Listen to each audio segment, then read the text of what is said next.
Mrs. Lilly is Silly, Chapter 10. Stop the presses. Finally, the elementary century was finished, and we were ready to print it. Mrs. Lilly told us we had all done a great job. I can print out some extra copies so we can take the newspapers home and show to our parents, asked Andrea. Of course, said Mrs. Lilly. We'll print a copy for everyone in the class. Andrea hit print button again, and the printer started printing a bunch of copies of the elementary century.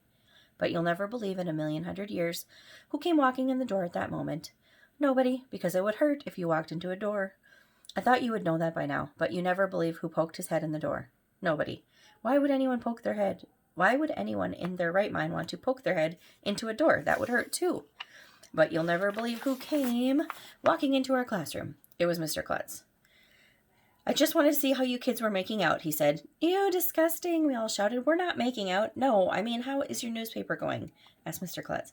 See for yourself, Mrs. Lilly said, as she took a copy out of the printer and handed it to Mr. Klutz. As he read the front page of our paper, his eyes bugged out and his jaw dropped open. He was white as a ghost. Are you okay, Mr. Klutz? I asked him. Stop the presses, he yelled. Officer Spence was in jail? Mrs. Yonkers sets buildings on fire? Mr. Docker beats his wife? Miss Patty kills dogs? You cannot print this stuff. Why not? Asked Miss Lilly. Those are great human interest stories. They're a bunch of lies, Mr. Klutz said, and he was really mad. Are you calling us liars? Asked Miss Lilly. If the shoe fits, wear it, said Mr. Klutz. What do shoes have to do with anything? I asked, but everybody ignored me. Where did you get this information? Demanded Mr. Klutz. I'm sorry, Miss Lilly told him, but we cannot reveal our sources. Mr. Klutz turned to page 2 of our newspaper and let out a scream. I guess he must have read the story about himself. He was freaking out. I don't wear underpants, Mr. Klutz yelled. Everybody started giggling because Mr. Klutz just admitted out loud that he didn't wear underpants.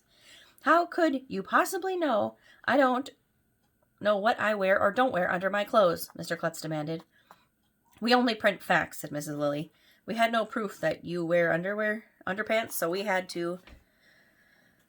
no choice but to assume you don't. That's ridiculous, shouted Mr. Klutz. I most certainly do wear underpants, and I can prove it. With that, Mr. Klutz pulled down his pants. Eek! Mrs. Lilly screamed. Children, don't look! But we all looked anyway.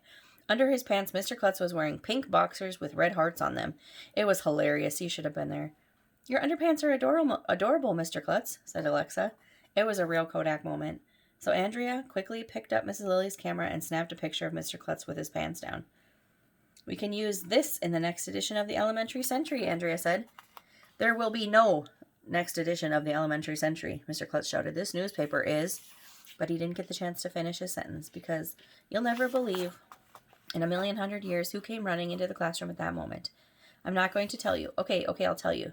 But you have to read the next chapter, so na-na-na-boo-boo on you.